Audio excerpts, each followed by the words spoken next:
Welcome, everyone, to a special midweek edition of the Golden Squeeze podcast, episode number 5. Monday Night Raw was so good that Wade and I said we need to get on here before Sunday to talk about this because it was action-packed from start to finish, and there are a whole lot of things to touch on. But let's start with the opening segment. Cody Rhodes. Cody Rhodes came out and asked everybody in Chicago what they wanted to talk about. No. And he started yapping, and then it happened. The music hit. The Rock came out. Everybody was shocked. I was a little shocked, mildly, only because they had been announcing all of his appearances. I'm glad that I didn't know that he was coming back for this episode, because it allowed me to have a little bit of a pop in my living room. And they exchanged words. Just kidding. No, they didn't. They just stared at each other like idiots for what felt like the whole 3-hour show.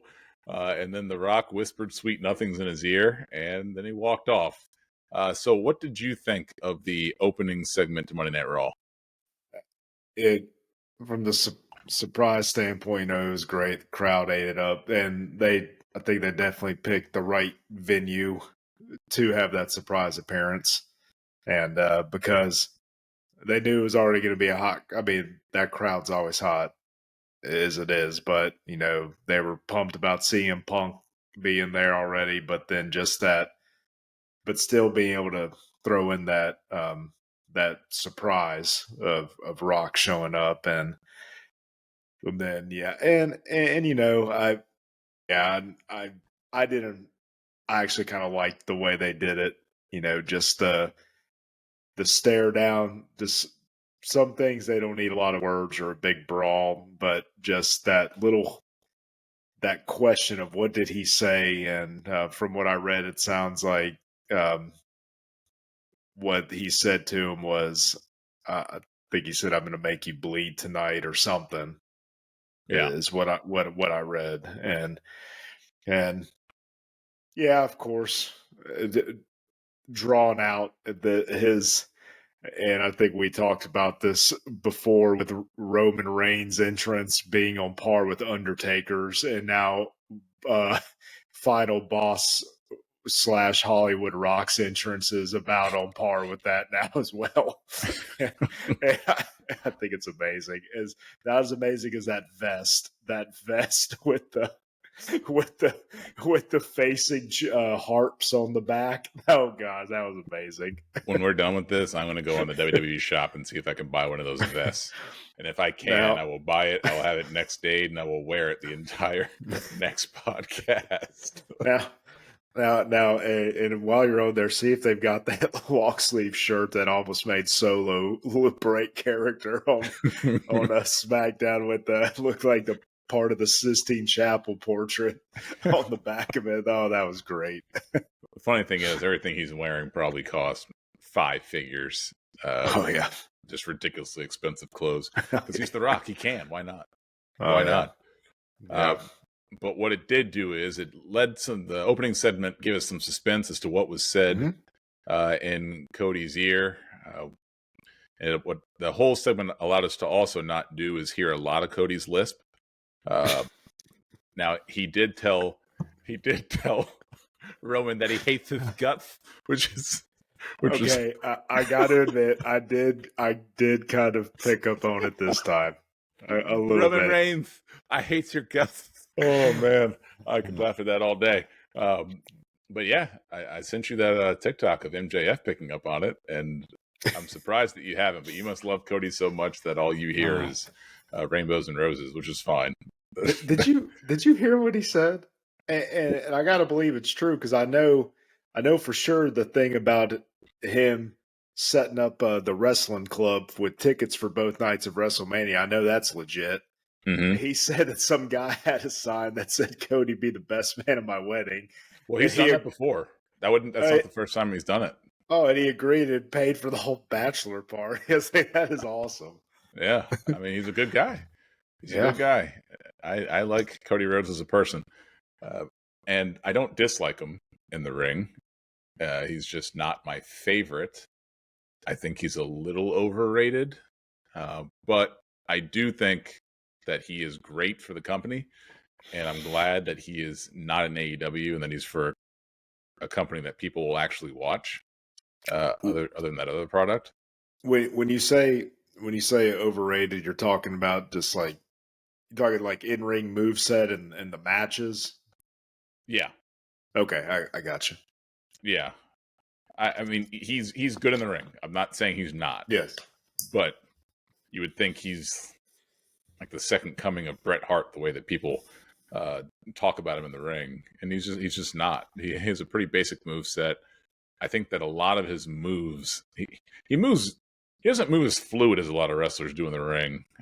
His body movements just aren't as fluid to me. He's a little clunky with the way that he does certain things, but not bad by any means. He's definitely top tier, but I just don't think he's the best. But speaking of guys who aren't clunky in the ring, the next match was Ricochet and JD McDonough. Oh my God, that was a And hell of a match, man. yeah, that was a good match. And Ricochet, JD McDonough's he's good.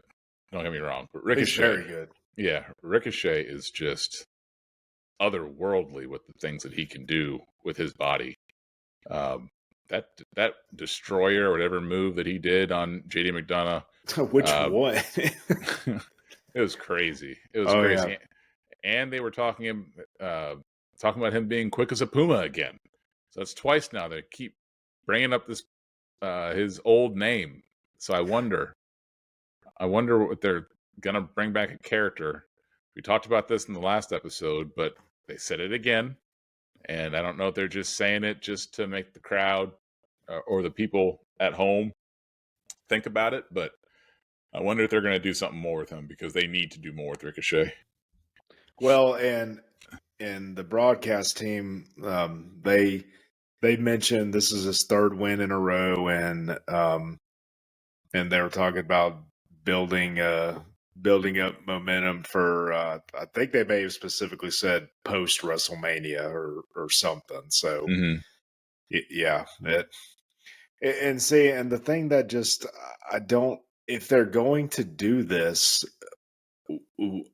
I don't understand why they couldn't book. They should have booked at least a few of the guys in that gauntlet match, and one of them to the whoever won. If they were going to have Sami Zayn win, they should have had him win several matches leading up to that gauntlet to at least make him seem like a legitimate person, a legitimate threat to dethrone Gunther. Yeah. And it's like, okay, so now you're giving, after the fact, you're giving Ricochet multiple wins in a row, and just that's the only thing that just to me didn't make a lot of sense. Like, why are you build him up for afterwards? I get all that, but you should have been doing that with at least one of the participants in that gauntlet match and the eventual winner of it to face Gunther. That's what you should have been doing with them, is having them reel off several wins in a row. Because what did Sammy have? 2 wins in a row going into that match? It should have been a couple of months worth. It should have been from the Royal Rumble, from the Raw after Royal Rumble to that time. That person should have won every single match to make it more believable. Yes. Unless I'm still right and Zayn's not going to win, and it's all just to set up a priest cash in. And then if that's the case, but they can still do that. Right. But they don't need Sammy to win if he's not going to win against Gunther. They don't need him to win before. Yeah, it might have been better and maybe create a little bit more suspense, but I think that only really matters if they intend on having Sami Zayn beat Gunther. And I don't think that they do. I just think that they are going to have him weaken him slightly so that the briefcase can be cashed in. Yeah, no, and I'm with you, and I think that's going to have that to me is the only acceptable, even though it'll never be acceptable. Somebody should be on a hot streak and beat beat him clean for the belt. Yeah, Ricochet should never in any world be able to beat Gunther. I don't care how hot the streak is. No, if they book him correctly, but they he's so haven't small. But he's small. Gunther's so big. No, and I get that, but the way their styles clash, no pun intended. Shout out AJ Styles, but they're differing styles, and Gunther, the old school guy, and Ricochet, the high flyer, can do moves from any part of the ring, inside and out. I like those varying styles. And the power versus the speed, dude. Some of my favorite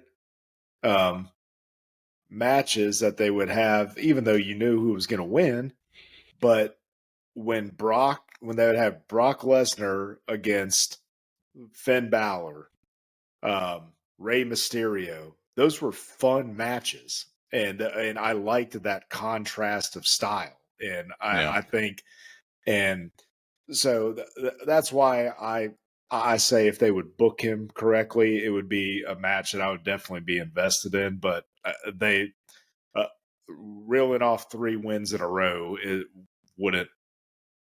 isn't going to make me think he's a legitimate threat with the way that Gunther has been I guess built to this point. By my rationale, Rey Mysterio wouldn't have a win yet, and Shawn Michaels would never have been able to put on those matches against The Undertaker and make us think he could win. So I take it back. He's not too small. And Bret Hart's not a big guy either. Yeah. I love Ricochet. Maybe it's just his presence to me doesn't make him seem as big. Because like a guy like Shawn Michaels, he may not be big, but he had such a presence to him, and he had such a personality that it made him seem bigger than he actually was, and it always made it believable that he could win. I think that Ricochet, while he's one of, if not the best worker that they have, he just doesn't have a personality or at least he doesn't have a personality that he's been able to show. Maybe he does have a personality, and he just hasn't been allowed to show it. Oh yeah, no, I agree with that. I don't think they've let him showcase it. And did you see I think it was a Table for 3 episode. Do you ever watch any of that on WWE Network? Did you see the one? I think it was him. No. Gargano. It was him, Gargano, and maybe Adam Cole. I can't remember, but it was good. Watch it, and you can tell he's got just some of that. It could be shown more, I think, on screen, but I think it's definitely there. It's just he's dating Samantha Irvin, so he must have some personality. I'll say that. Yeah. And he dated Casey Catanzaro, I think her name was before that. One of those NXT wrestlers. So must have some personality. Good for him. But I also don't want to overshadow JD McDonough because he did a great job too. And I know we're talking a lot about Ricochet, but that match was also a showcase for him because a lot of those moves that were being done were either being done by him or look good because of him. So I think that he did a great job, and he reminded the wrestling community that he's not just the goofy guy in the Judgment Day. He's also a guy who can just go, and hopefully they can use him differently. It's good that he's getting the opportunities that he is with the Judgment Day, but he's more than what they have him do in that faction. So we'll see. Yeah, but again, I don't think he should have been the one in that gauntlet match because of the way, not because of his skill and what the great performance he's capable of putting on, just the way he was booked. Logically, it made absolutely no sense that Adam Pearce put him in that match. I don't care. I don't care what backstage segment they had. If they were going to have it, they should have had the roles should have been reversed. It should have been JD McDonough losing to Gunther that night, and then Dirty Dom making the case to be in the gauntlet match, and Dirty Dom should have been in the gauntlet match. Yeah. Like, logically, that would have made more sense. But granted, showcasing wise and showing he's a great wrestler, hey, I get that. But yeah, man, he is another one that is just too good to be wasting away with continuously getting losses. Yeah, I agree. But a very, very, very, very good match. I really, really. Yeah. And then we move on to one of the better segments I've seen on a Raw in a long time. In my opinion, I'm sure you probably felt the same way. But CM Punk came out to a thunderous Chicago crowd, which you would expect nothing less. They love their hometown boy. He came out, and it was a hilarious. I don't know how long it was. It was probably like 30 minutes, the whole thing, but it was hilarious from start to finish. Yeah, and there's the barbs that CM Punk and Seth Rollins and Drew McIntyre were throwing at each other was hilarious. And even the first thing when he just said, "Don't play his music. I don't want to hear that stupid song anymore." And then at the very end, they start playing his song, and Drew gets on the mic saying, "I don't want to hear his music anymore." And they actually turn off both of the music when they ask him to.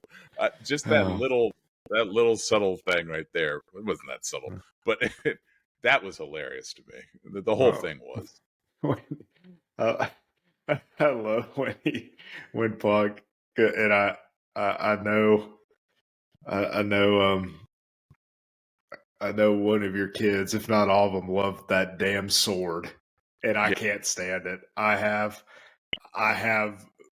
strong thoughts about bringing foreign objects to the ring that we know damn good and well are never going to be used against the other person.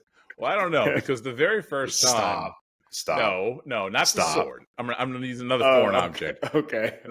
Yes, we know that he's never going to use the sword. I'm talking about the sword specifically. But I would have said the first time that Triple H had that sledgehammer, that there's no way they have him use their sledgehammer. And then he became known for using a sledgehammer. So if they could learn to use the sword right, instead of cutting, maybe like slapping the sword.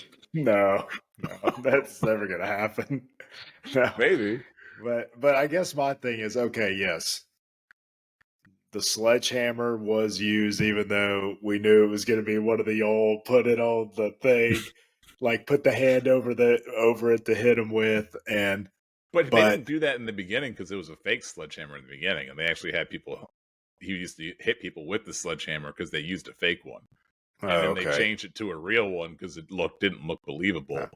And then he started doing the hand on it and doing one of these, and just the stupidest thing. Now it doesn't look believable at all. I will say this though, and I guess maybe we were spoiled in the Monday Night War days, because unlike with that sword, when Sting came down with that bat, I knew that's what you were going to say. Yeah. And I tell you what, and still to this day, I don't think anybody makes it look more believable than he did in that period when he was whipping the crap out. Now, granted, I'm sure because I know Kevin Nash talked about it, that some of those bats they had in some of those segments, like when the Outsiders first came in, were like prop bats compared to real aluminum ones to make the sound. Now, I'm sure Sting's bat, was either wooden or, one of those prop ones, but still, he was coming with some heat and made it look believable when he was beating 30 guys against one in the ring. And that's the thing. Like, I'm comparing all that to that. I remember that's one of my favorite segments of all time, when he came down and went like 20 against 1 and was just cleaning house. And a bat's a bat, though. A fake bat. If I take a wiffle ball bat and I hit somebody with it, that's still going to hurt. Yeah. and that's a bat. So, but yeah, one day he's going to use a sword. What was that one-legged No, he's guy? not. Who's that What's one-legged guy that used? Oh God, was What's that his you name? talking about the one when Hogan was the Patriot and he lost the arm wrestling match? No, I'm talking about the guy that Brock Lesnar beat the absolute crap out of, who only had one leg, that wrestled in WWE for like 3 years. No, that's who I'm talking about. There Oh, was a is it? segment. There was a Oh, yes, segment yes, when yes, I yes, guess yes. Hogan was the Patriot for a while or something, and somebody cheated in the arm wrestling match, and then they started beating Yeah. the dude with it was one of just a typical segment for that So, time frame. so hear me out. They bring him back. Oh boy. He wears a prosthetic. Oh no. Drew uses the sword on him to knock his leg off. So then the crowd believes that he'll use the sword, Oh my gosh. and then it becomes a real menacing utensil of death. That's what I think that he should do. And then we have some like Monty Python blood spraying or something, like Or just some flesh the wound. blood that Cody used at the end. Just use that fake blood everywhere. We're getting to that. We're getting to that. But the thing I cannot go without mentioning, because I laughed much harder than I should Oh yeah, have. yeah. There are definitely a lot more When- barbs to discuss. When he called himself the chosen one, and then when CM Punk said, "Who called you that? What is his name?" and Drew could not hold in his laughter, and he was just smiling from ear to ear, because the way that Punk delivered that, who called you that? What is his name? The way he said that was one of the funnier things I've ever heard in a Raw ring. It was hilarious to me. And then The pillar of moral, whatever he said, moral decency or something. Yeah. that was genius. Oh, That was gosh. genius. And I get the feeling. I mean, I know they're playing up the whole him hurting Punk, and that shirt is amazing, by the way. Mhm. All the shirts that McIntyre has, but I love how he ripped off the one and had the one underneath it. But you can tell, and hey, I could that won't be the first time or the last if I'm wrong. I get the impression seeing those two interact like that and doing that they genuinely like each other backstage. Yeah, they And everybody in that ring, even when Seth came, they just looked like they were having fun. now I disagree with that. When Seth and him are out there, I can feel tension. But I still feel like they were having fun with that tension. No, but they're because it still felt natural. But they're still professionals, and they're going to do their job. Just like, even though and again, sometimes it's very hard this day and age to distinguish, shoot from a work, and but even though it seems like there's legitimate animosity or hard feelings there between Cody and Seth, they still put on fantastic matches. And so, but it just feels like there's some genuine animosity there between those two. But they're still going to be professionals about it. Or who knows? Before he came back, they very well could have hashed out some things, and they're just playing off of the perception of what was said, leading up to that. But yeah, this with McIntyre not being able to hold back smiles, that he's like, whoa, it's PG when he said, like what he said, like a bunch of jackasses out here or something, and there was something else he said when he was talking about his kilt or his skirt. He's like, whoa, it's 2024, Punk. You can't say that. You'll get canceled. Yeah. And then he made that line: "You don't drink, you don't do drugs, but you spend more time in rehab than anybody else." Yeah, I think Punk got a good laugh out of that one. Yeah, it's just some good fun. Good fun. Oh, yeah. But they kept talking about Punk being a referee, and Do we think that's going to happen, or do we think he's just No. going to do the commentary for the match? No, I think I think it's just going to be. I think it's. But they talked about it so much. They had the crowd chant it, and going into that, I would have thought, yeah, it's just commentary. But it just seemed like there's going to be more to it. But that's another thing. When he said in the very beginning, when he was talking about doing commentary, and he goes, "I'm great with my mouth. Just ask April." Talking about AJ Lee. Oh no. That was hilarious. Okay, because when he said that, I guess I didn't realize or forgot that that's her real name. Yeah. So I was like, "Who's he talking about?" And okay.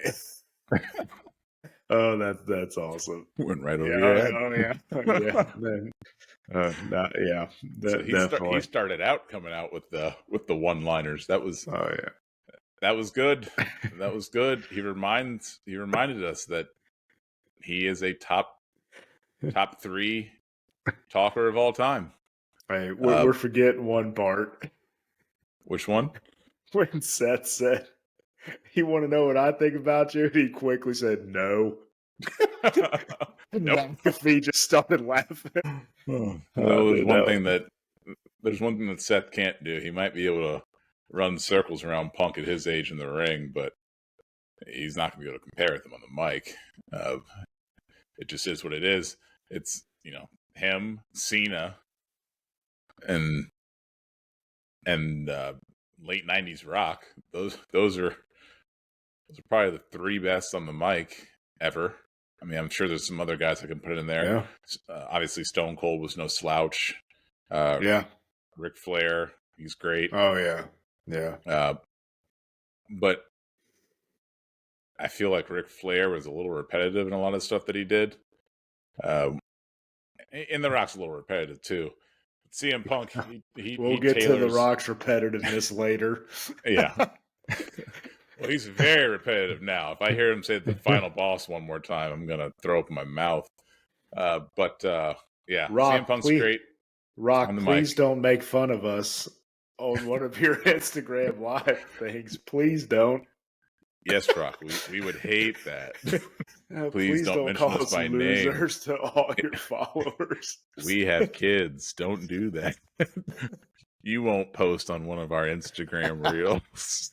It would destroy us. All right. So what came up next? Oh yeah, Ivy Nile versus Candice LeRae. My favorite. Dude, it was up there as the highlight of the Raw. For me. I just and then again, this also kind of goes with talking about Ricochet, the timing of certain things. Why are you picking now to do this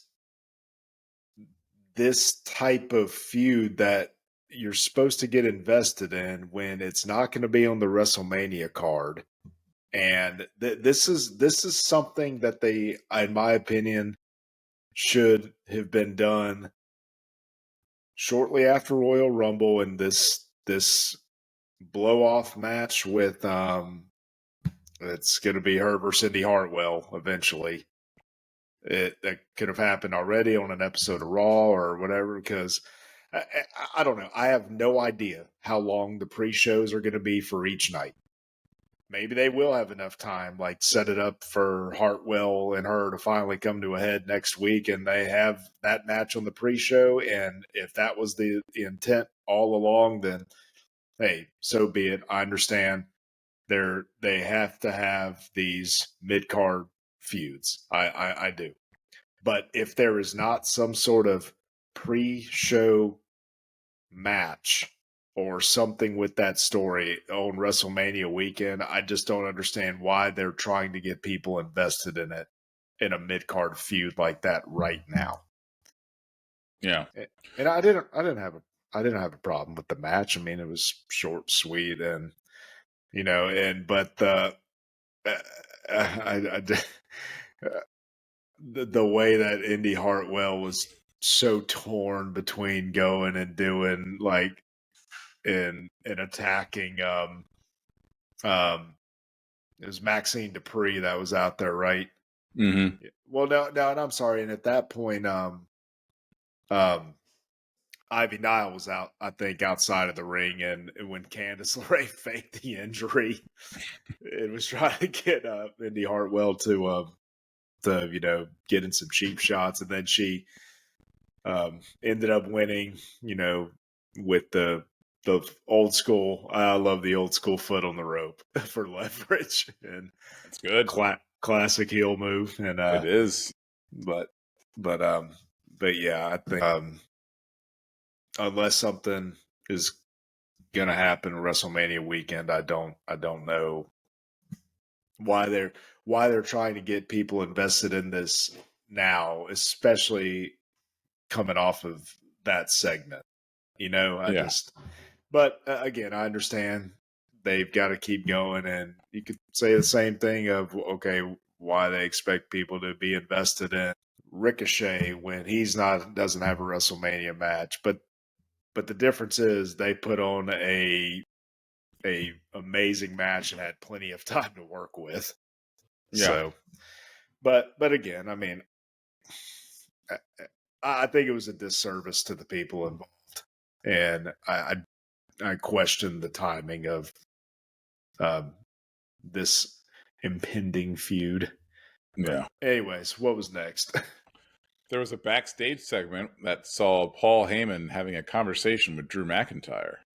Yeah, presumably to get his services to help and assist the plight of the bloodline. Because who would be better to do that? Who would be better to fight against Seth Rollins and Cody Rhodes on behalf of the bloodline than a person who absolutely hates those two people?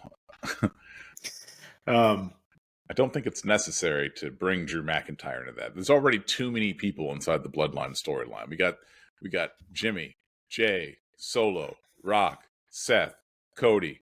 They already say the other Uso, and then we got to bring in Paul Heyman. Then we're going to bring in Drew too. So we got 10 people in this giant feud, and then we got Stone Cold, The Rock, or John Cena. We got those two that are going to be in it as well. That's too many people. It's almost turning into a Royal Rumble, or it's going to end up turning into to late 90s, early 2000s NWO. And there's going to be the entire roster is going to be on the bloodline or with Cody. They're just going to bring everybody out to just fight. Like I don't need Drew McIntyre to then insert himself into this too. Remember the first casket match with Undertaker and Yokozuna when all those random heels came out and started beating the shit out of the Undertaker? Yeah, it was like Adam Bomb. Like it's like they're just in the ring, just fighting him. Bastion Booger, I think, was in there. Like, what are we doing? Like, they didn't even have a deep roster at that point. It was garbage. But heels. Hey, all's well that ends well. It led to the Undertaker levitating. That is true. It was a weird time. Yes, it was a weird time. The fact that we made it out of that and still are wrestling fans is beyond me, but it happened. Oh yeah. Who now for those who haven't seen Raw yet, the Heyman McIntyre conversation was in the background of a different interview or different who was talking in the all right, because it was definitely it was during a vignette and it was DIY. That's what it was. That's what it was. The New Day and Awesome Truth. Yeah. Okay. Yeah. You could. Yeah. They were talking about their match, and then you could clearly see Heyman and McIntyre in the background. And was that the next match? DIY versus New Day. Yeah. And what'd you think about it? I thought it was a good match before the Judgment Day ran down and cleaned house, and then and our truth or the Awesome Truth was on a commentary, and when everybody was getting beat down by the Judgment Day, R-Truth assured everybody like, "Hey, he's not Just on fighting. He's commentary. on comment. He's just on commentary tonight." And he was amazing on commentary, as you would expect from R-Truth. And Yeah. but when they threw him in the ring, he started cleaning house himself, but ended up eating a coup de grace for. I'll never understand that move. I'll never understand how it doesn't kill people. But You know, that I'm one hit out. him in the stomach. That coup de grace wasn't even on the chest. That was like lower abdomen that he got truth with. You know,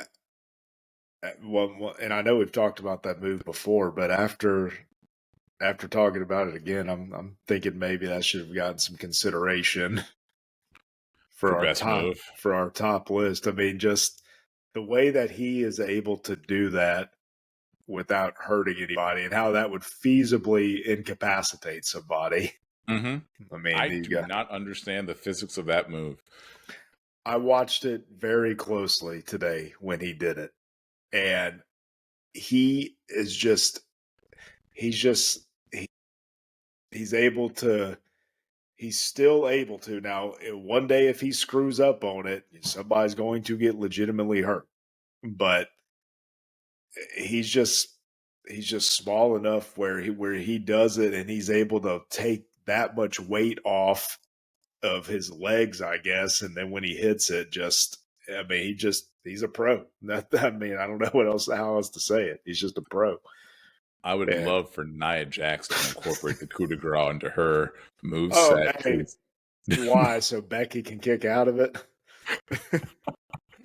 Becky ain't kicking out of that. She might be dead if she takes a coup de grace from her. Speaking of which, did you see the dark match? Maybe, I don't know when it was, but it was Shayna Baszler and you would have seen it on a social media outlet, obviously, because it wasn't on TV. But Shayna Baszler, Rhea Ripley, and Nia Jax, and it might have been one more person. Gosh, who could it have been? Well, anyways, they were all fighting, and then no, there's one more person. It doesn't matter. One of them was in the corner. Ripley was in the corner, and she was about to.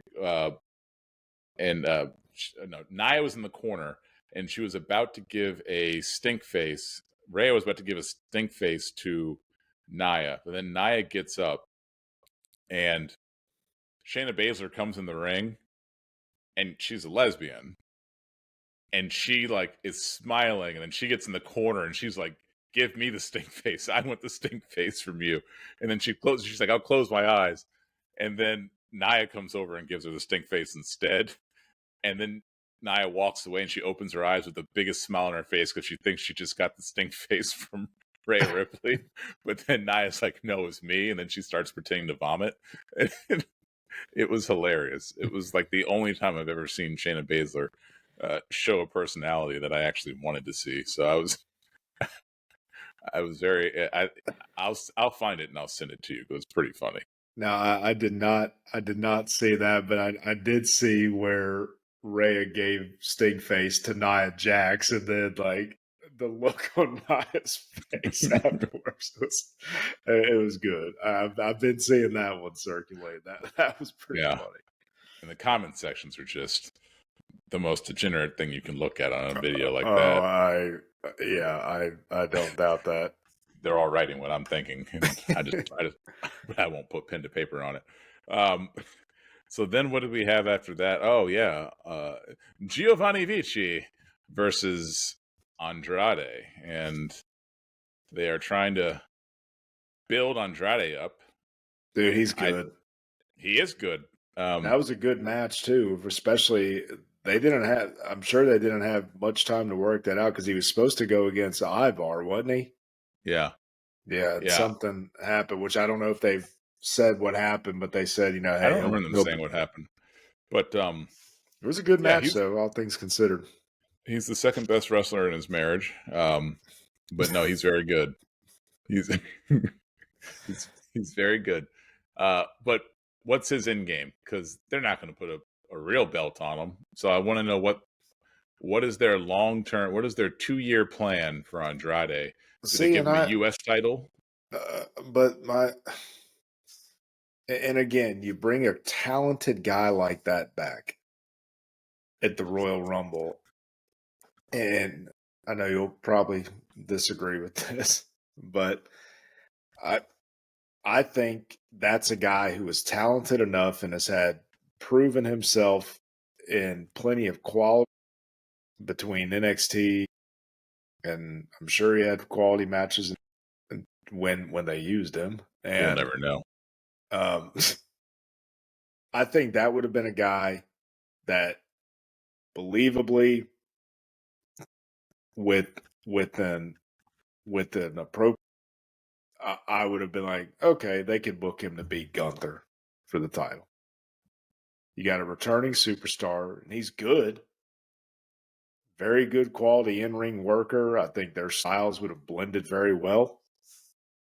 And like I said, the kind of that opposite thing, the old school and some of the lucha libre background and all that. And I think that was a missed opportunity. I would have much rather seen that than him booked properly doing that than the way they booked Sami Zayn to go against him. I would have much rather that match, but Yeah. we'll never know. So, Yeah. No, I understand. I get that. I get that. I don't think he could believably beat Gunther. I think that there's very few people who can believably beat Gunther. Most of the guys who, maybe Walter, but not Gunther. No, Walter is awesome. I miss Walter.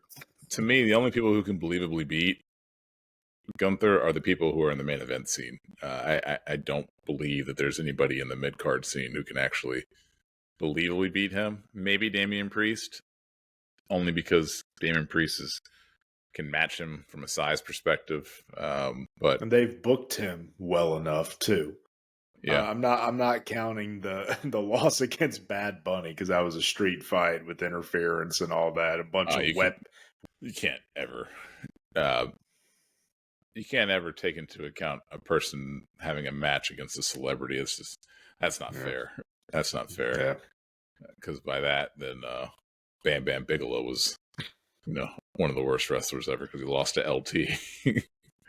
Or the long list of people who have lost to celebrities. Who did Snooki beat? Snooki beat somebody. Snoop Dogg beat up the Miz. Oh, yeah. I mean, that was some good improv work on Snoop's part. Well, Miz is a true pro, and Snoop Dogg is a connoisseur of wrestling, so it worked out. But on the next segment, did you like the match though? I like the match Andrade for what it was. Yeah, he's talented. He's got that Mexican style that kind of not. I don't view his style as lucha, even though it probably is and it's close to that. But he's just got that style. All those guys can go, and like everybody in LWO and all they can all just go, and he can do it too. But he's got a pretty good physique. He looks bigger than a lot of those guys, a lot more stout, and he's just got a wrestling style. It's like lucha, but also hard hitting.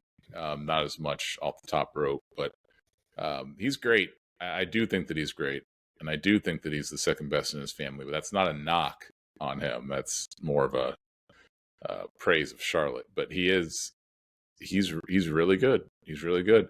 But I just don't know how they're going to use him. So we will see. Yeah. I think we had talked about this in the last episode. I'd like for them to bring back another one of the mid-card titles, whether it be a European Championship or even like a Cruiserweight Championship. Just one other title for a guy like him that he can... No, he's too big to be a Cruiserweight, to be the Cruiserweight title. Well, maybe not. Just one of those type of titles. Just bring something back. They used to have like 50 titles back in the 90s. They had like the European, and they had the hardcore. They had a Cruiserweight. They had everything. Just give me back one more title so that we can have more of a storyline, because I don't know who he's going to feud with that's going to make me care if I know that he's never going to have gold around his waist. But we'll see. Yep. We'll see. Triple H, I'm sure has something up his sleeve for him. He wouldn't have come back if he wasn't made some promises. So they're going to do something with him. What? I don't know, but we'll find out. We'll find out I don't know if I necessarily that he would. So you think he would come back just because he couldn't go anywhere else? He could no have gone to TNA. No, but think about it. His wife will be back in a little bit, and probably is nice to be back, back with his wife and seeing her more often. And, it probably didn't take as much coaxing as some of these other. Well, from what I've seen with a lot of these relationships they could care less if they're in the same company as their spouse, which doesn't make any sense to me. But like Trinity leaving for as long as she did and being away from whichever Uso she's with, back and being misused. Chelsea Green being here when she could have gone to TNA and been with Matt Cardona or been on the indie scene with her husband. I think Cardona's coming. Ripley and Buddy Murphy. I mean, different companies. Who else? I mean, there's. Your point is. Yeah. I think in an ideal world you come back and you be with your spouse, but it just doesn't seem like it matters all that much. Was he fired or did he leave the first time? I don't remember. I just found it hard to believe that they would fire a guy like that. I mean, maybe they will. They fired a lot of names where I thought to myself, you fired that guy, but yeah, I don't know. But the next segment, a lot of talking on this. Not a bad thing for once. A lot of times when they have people talking, it's not good. But we get Becky Lynch interrupting Rhea Ripley. Oh, God, Dom's heat. Dom is great. Dom is awesome. They didn't give that crowd enough time to boo him. Like they packed so much stuff into this episode. They probably said, "Hey, Dom, we got this 45-minute segment at the end that we got to have with The Rock, and he's going to just beat up Cody for 2 hours. So we need you to not let them boo for as long." But man, every single time I see Dom's haircut, it just makes me laugh. That is the worst hair. The fact that a person has it on their head and it's not a wig is just amazing. It's amazing. He just has leaned into his character so well, and he's come so far. But one of two things happen in that segment when it comes to Dom. Either A, Becky gave him just the worst potato ever because she actually clocked him, or Dom said, "Hey, Becky, clock me." And I'm leaning towards it was probably Dominic saying, if we're going to make this believable, kind of like when Floyd Mayweather and the Big Show fought, and the Big Show told Floyd, if we're going to make this believable, you really got to punch me in the face. And then he did it, broke his nose, and he pissed, and he ended up making the Big Show just go ape because he was so mad, like right in the moment, because obviously nobody wants to get hit in the face. I think he might have underestimated how hard Floyd Mayweather can hit since he's about a third of his size. But that's kind of like what I think it probably happened here, where Dominic just said, "Becky, go out there and just punch me right in the face," because I've watched that thing in slow motion. I posted a TikTok and a reel about it. She actually hit him. She actually punched him right in the face, and it looked like probably as hard as she could. How was that TikTok? Not as well as I would have liked.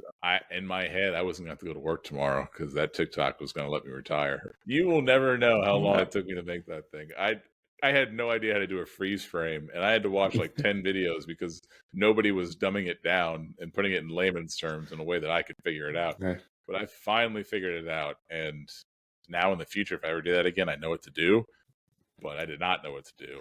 I had never made a TikTok before until we started the TikTok account. I had done Instagram and stuff like that, but I had never made a TikTok. So, and we will remind all of our 4 or 5, or actually, who am I kidding? It's just 4. Our 4 subscribers of what our social media handles are at the end of this. Speaking of which, I had to sit down with my kids last night. I was like, was like, I know it's going to be kind of a transition here because Daddy's a social media influencer, and they stopped paying attention. You need to show them. We have a video with almost 25,000 views. Oh, I may or may not have brought that up several I don't. times. I don't know the definition of viral, but we're It's pretty close. I think a viral is like 1 million views and like 10,000 likes or something. Something ridiculous. I think it was like 10 million views in 5 days. Okay. Something. All right.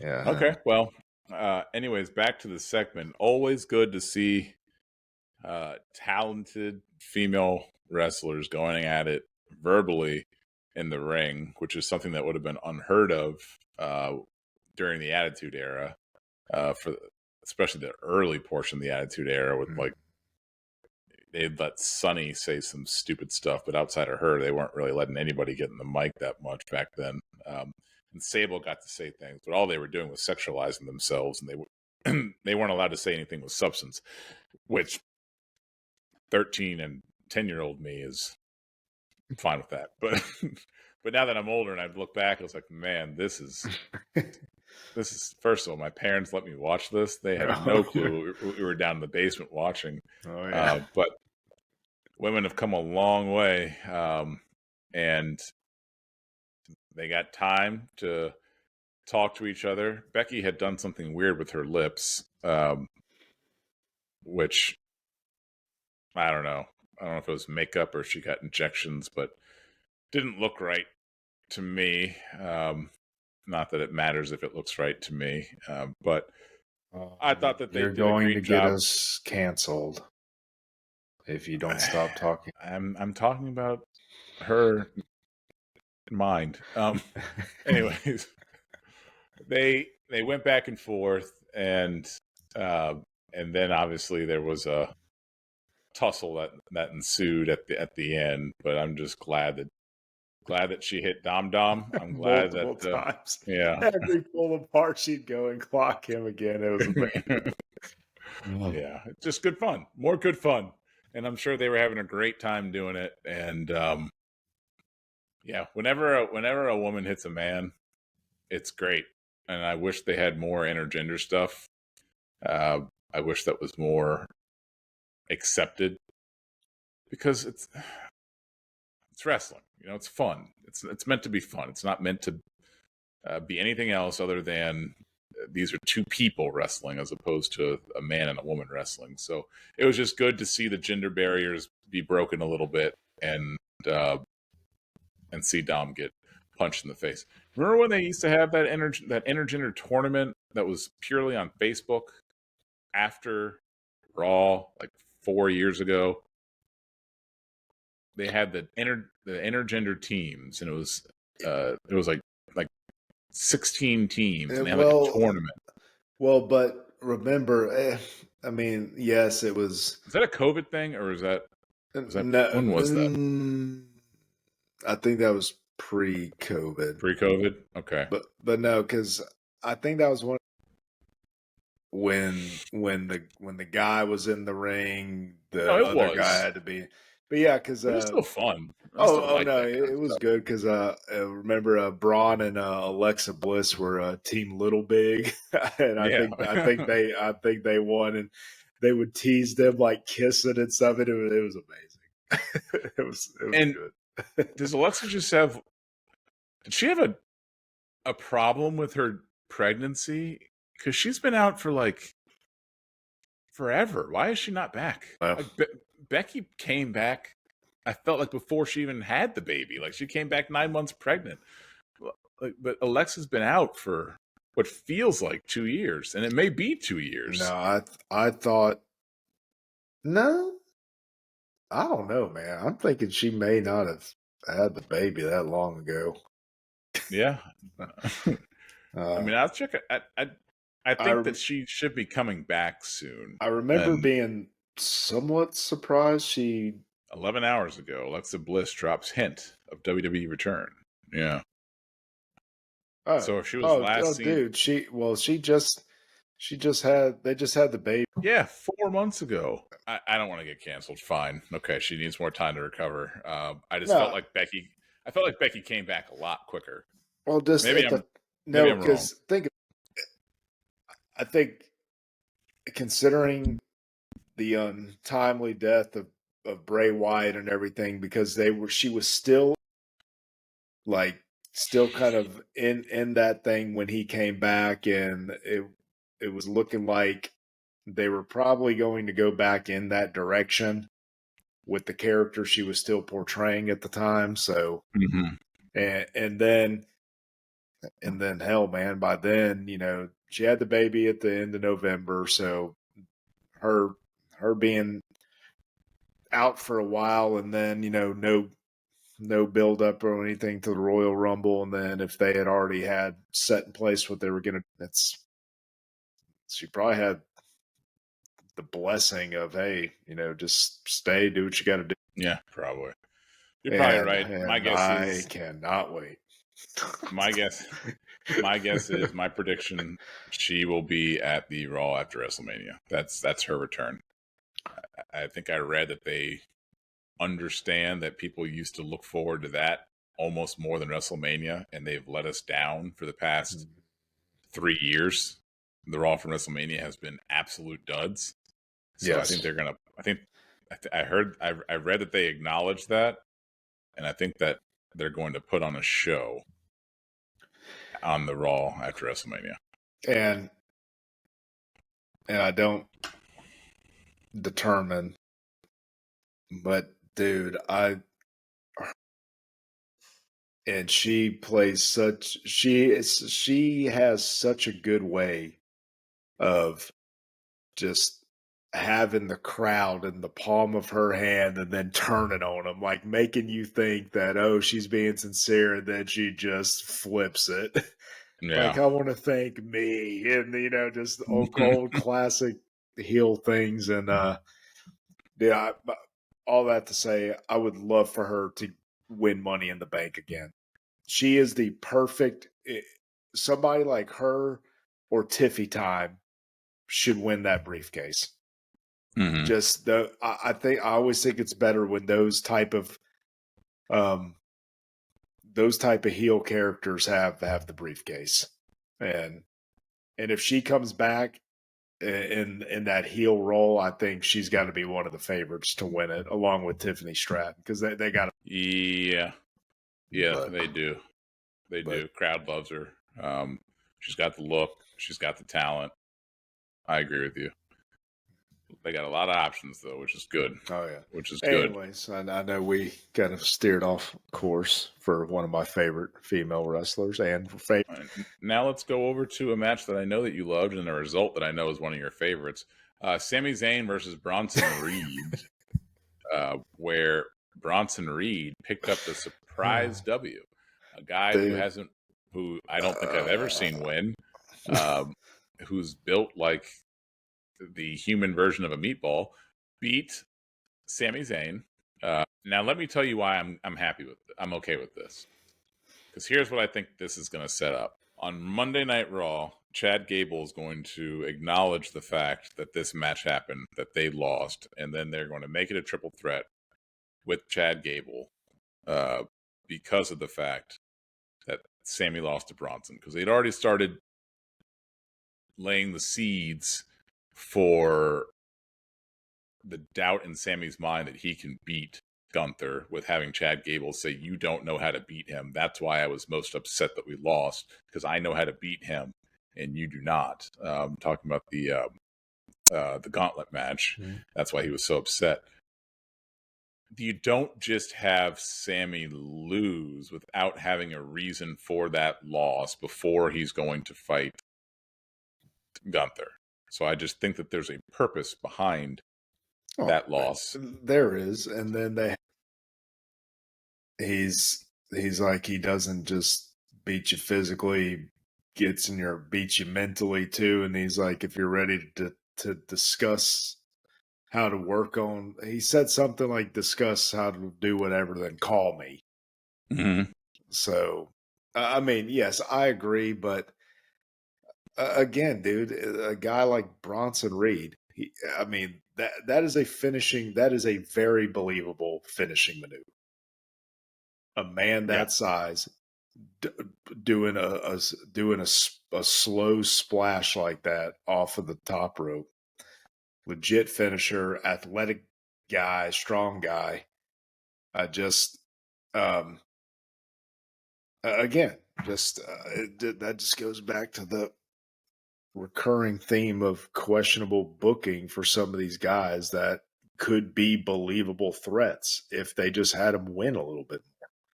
Yeah. But instead, they decided to feed them to Cody and some like I'm sure Jey Uso's beaten some of them at some point, and I don't know. But dude, and I'm sorry, man, just the whole he was that distracted by Gunther just standing there. I mean, come on, it was preposterous, dude. That I had issues with that. Like he was so fixated on him being at the top of the ramp. I seem to remember times where he would be feuding with Kevin Owens, and I think Kevin Owens was at the commentary table, and he still had full matches and stuff. You know what I'm getting at? It Kevin just, Owens is not Gunther.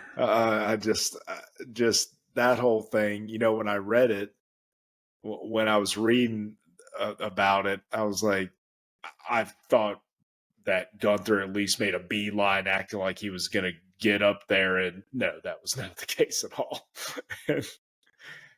I don't know. It was a good match. I enjoyed the match. Just and I know you're right. There's a reason, and they had the segment, and so yeah, we'll see what happens. We got the go home.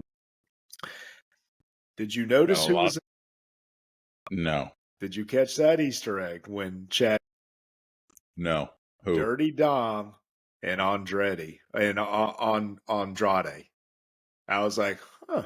Well, if you remember 3 weeks ago, maybe there was a backstage segment where whatever episode it was where Dom challenged Gunther and went after Gunther, and then he got his butt whipped, and then he went back there, and Mommy was consoling him. Yeah, but he made a comment like we need to keep our eye on Andrade. He could be helpful for us, something along those lines. So not those exact words. So I guess I'm not surprised that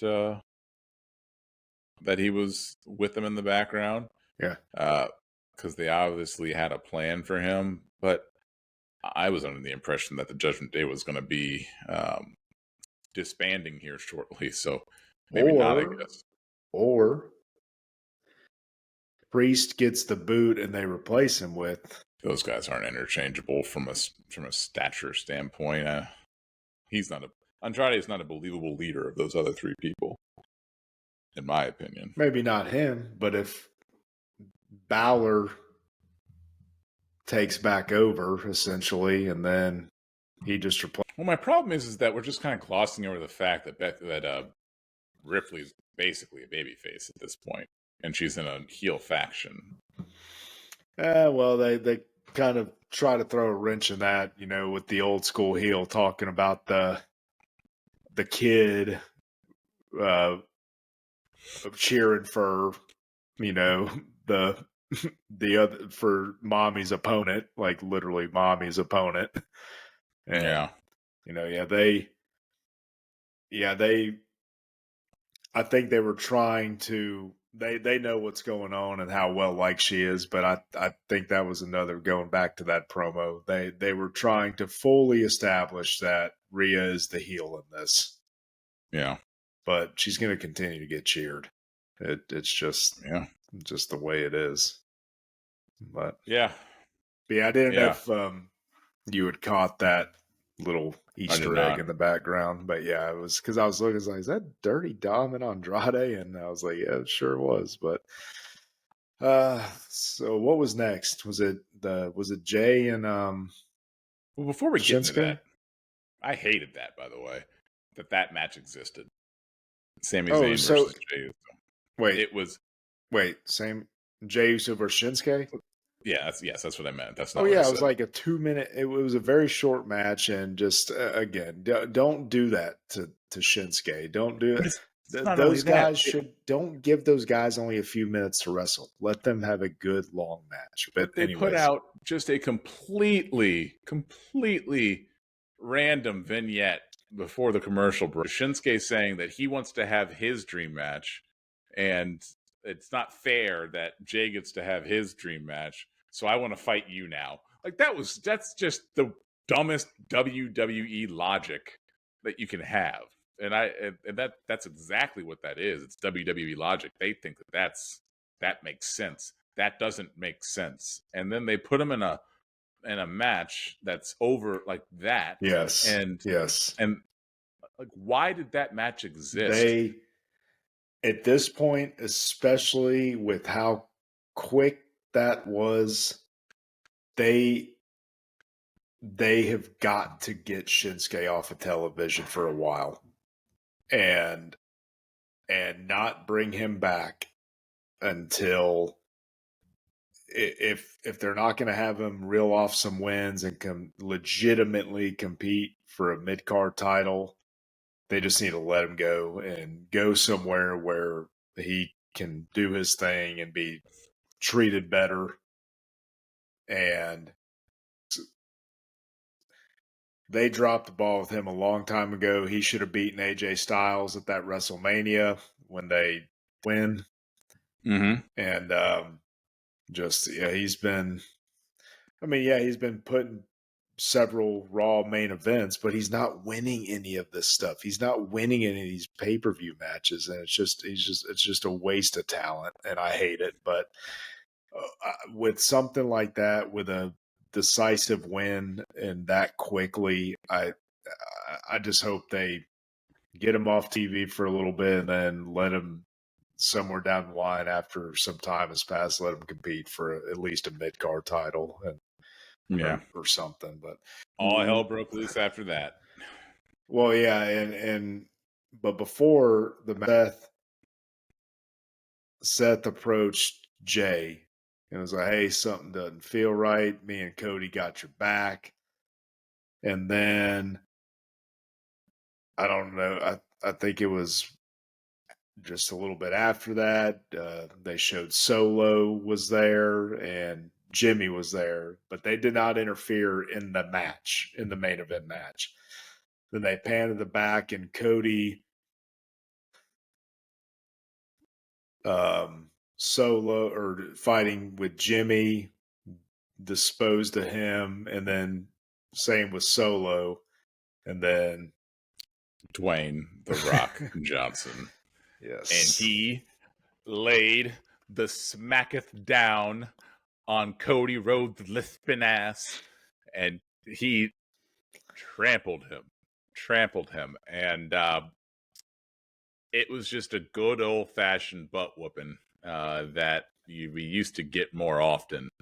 And it was great to see that the show ended that way. I really liked the visuals of The Rock outside in the rain, and the fact that it was raining was yes, was perfect. and the fact he kept his sunglasses on as long as he did. Yeah, yeah, it was perfect. Now, I will say this: that's the type of beating that you get when you're about to win at WrestleMania, because that's normally the way it works: is that you get your ass kicked in the shows leading up, I and then didn't you think get it was the good win. enough.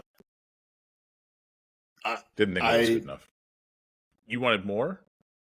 yes, because and yeah, I don't think there's enough segments like that, but it was too like slow and plotting him doing it, and it was repetitive. It was like If the it was any faster, The throwing it. Rock would have passed out. Okay, I knew that was coming, but the throwing him into the bus and the slow talking into the camera.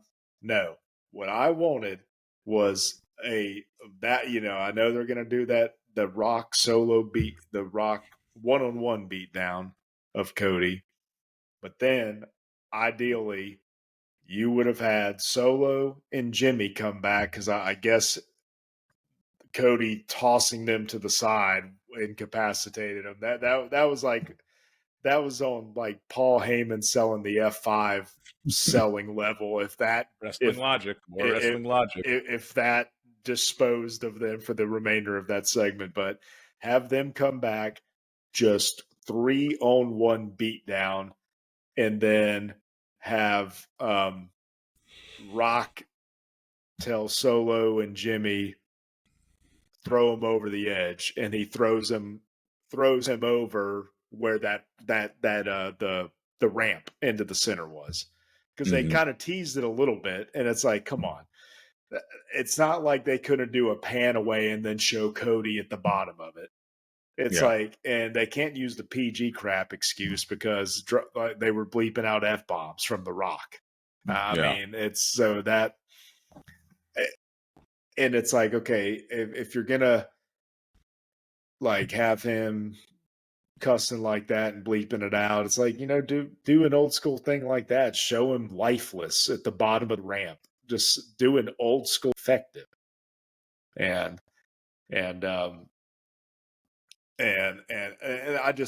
I wish it would have been more in that regard, more of a old school beatdown like that, like just leaving them completely lifeless after a 3-on-1 beatdown, or throwing them over a high like ledge or something. Like, I mean, because they had the perfect opportunity,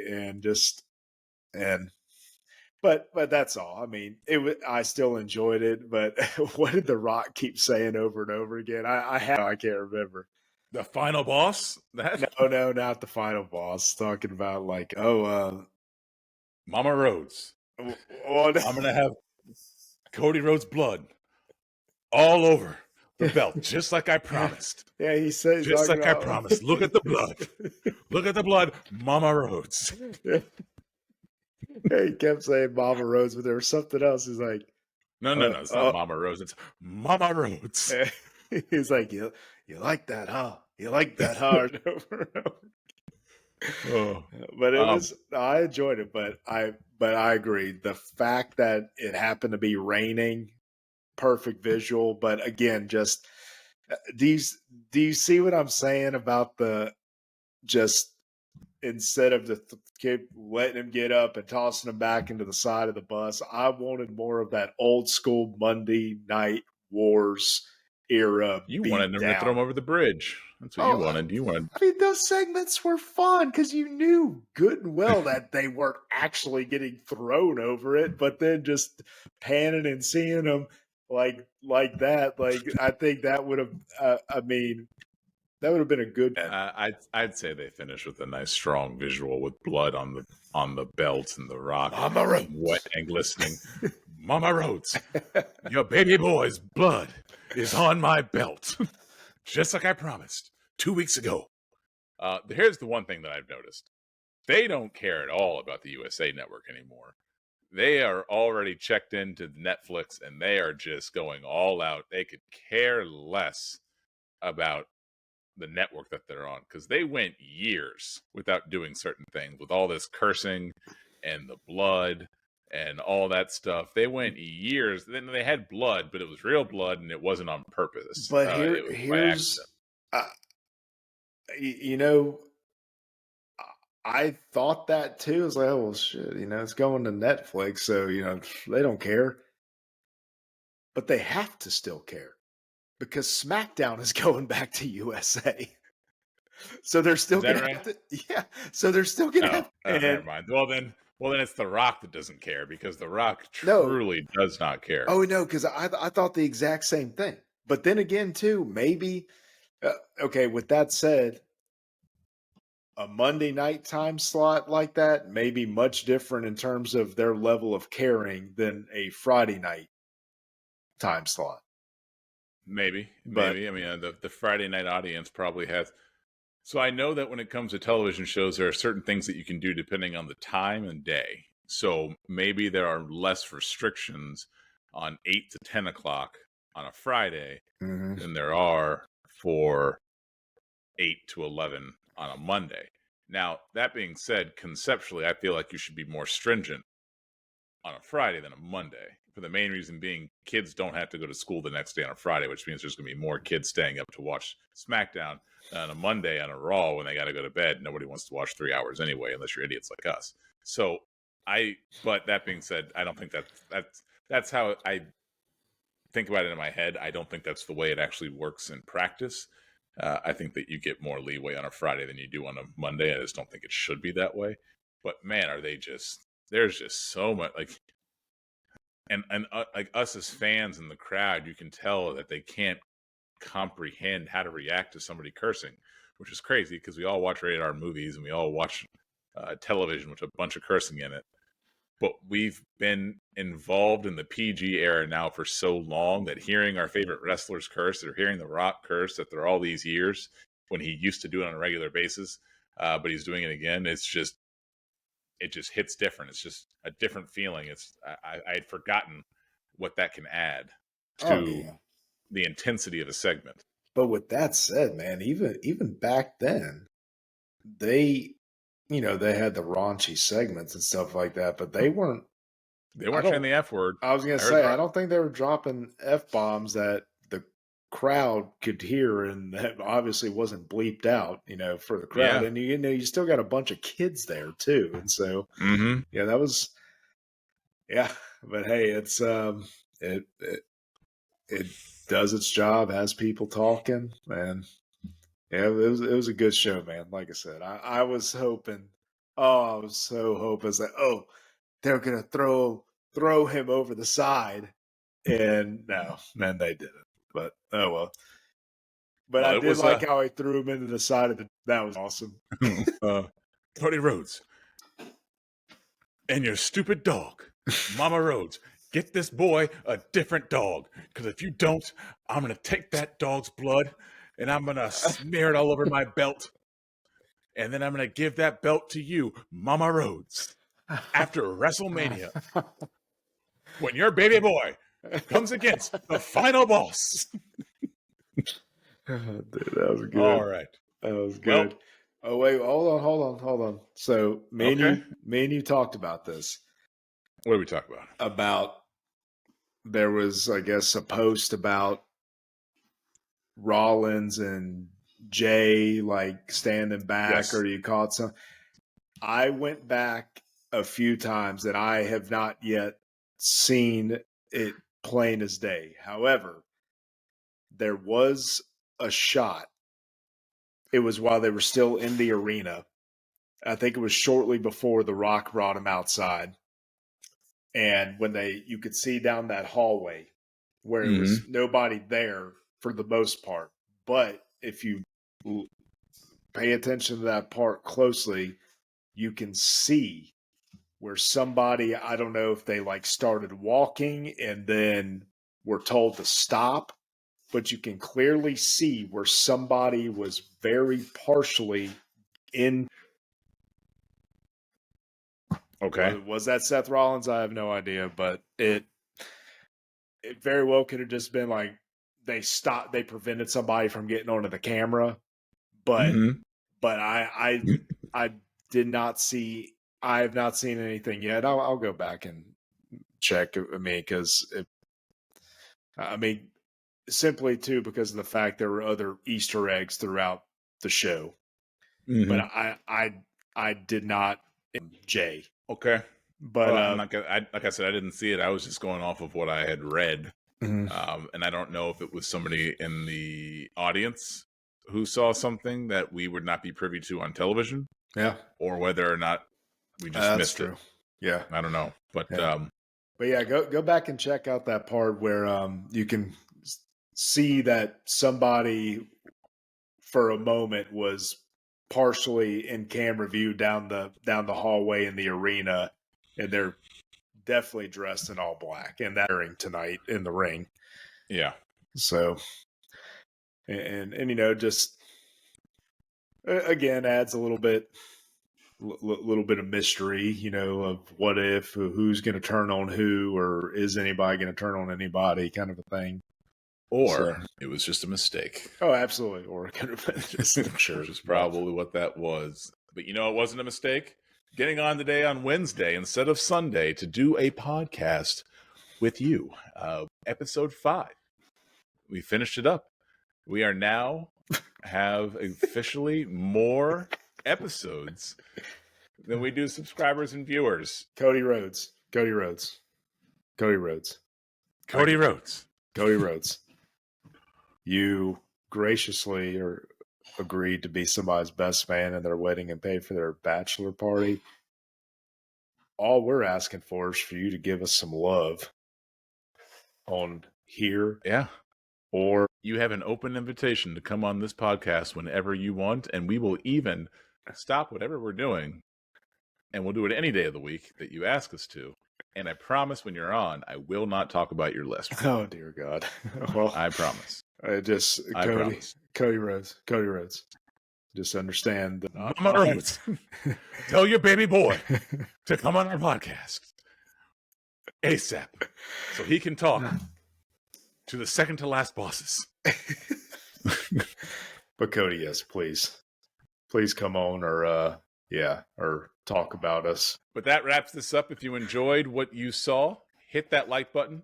Also hit the bell icon to subscribe and get notifications whenever we're going live. And we will see you later this week.